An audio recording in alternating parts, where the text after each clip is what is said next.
और आज का जो स्टॉक मैं आपको बता रहा हूं, ये मेरा बेहद पसंदीदा स्टॉक है। स्टॉक का नाम है IDFC फर्स्ट बैंक। जी हां, इस स्टॉक की हम कई बार बात करते हैं, लेकिन पंड्या का फंडा में काफी वक्त के बाद इसको शामिल करने का मौका मुझे मिला है, क्योंकि मैं इंतजार कर रहा था कि एक अच्छा करेक्शन देता नहीं था। अभी इसने दिया है, इसलिए मुझे लगता है कि यहां पे रिस्क रिवॉर्ड रेशियो बेहद फेवरेबल है।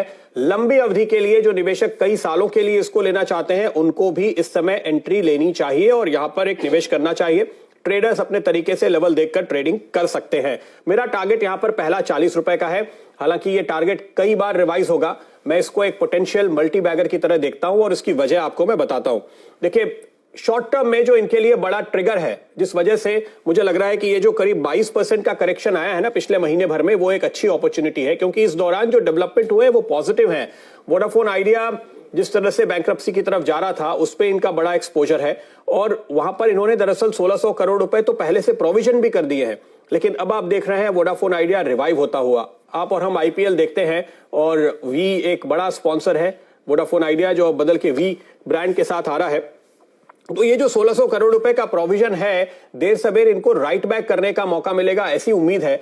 और ऐसा जब भी होगा तो जो 27 रुपए की बुक वैल्यू है, जिसके आसपास अभी ये स्टॉक ट्रेड कर रहा है, उसमें एक बड़ा बंप आपको आता हुआ दिखाई देगा जैसे ये राइट बैक होगा।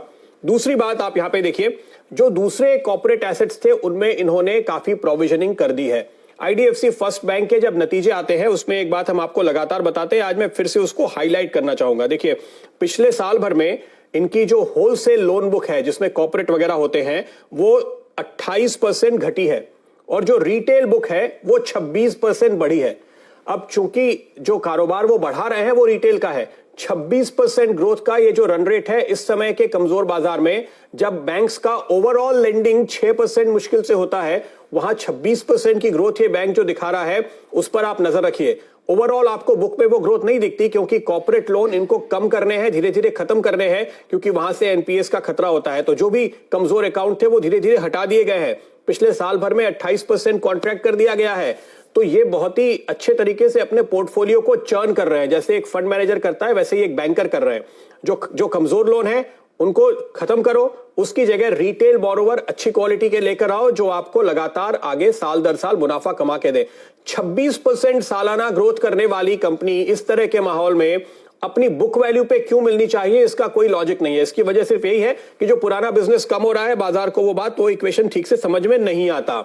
आप यहां पर देखिए, इनका जो NPA है वो 1.99% आ गया जून में, जो मार्च में 2.6% था। इसकी वजह यही है कि रिटेल लोन की क्वालिटी अच्छी है, यहां पे स्लिपेजेस NPS नहीं हो रहे, और जो कॉर्पोरेट साइड में दिक्कत थी वो धीरे धीरे इन्होंने पिछले क्वार्टर्स में एक के बाद एक राइट ऑफ करके प्रोविजन करके निकाल दिया है।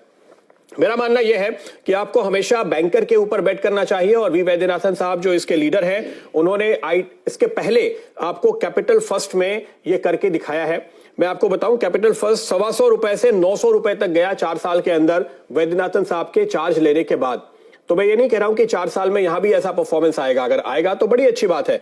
वक्त थोड़ा कम ज्यादा लग सकता है, लेकिन वैसा ही टर्न अराउंड, वैसी ही री रेटिंग। इसलिए मैं ये कहता हूं कि इसको आप खरीदिए इस समय के कमजोर माहौल में। अगर नीचे मिलता है कभी किसी वजह से तो और खरीदिए, और इसको कम से कम 3 से 5 साल के लिए होल्ड कीजिए। ये एक पोटेंशियल मल्टी बैगर स्टॉक है। इसलिए आज के इस तमाम अनसर्टेनिटी के बीच भी मैं आपको पूरे कॉन्फिडेंस से कह सकता हूं कि ये एक फंडा स्टॉक है जिसके अपने रिसर्च पर मुझे भरोसा है, और मैं आपको आज खरीदारी की राय दे रहा हूं।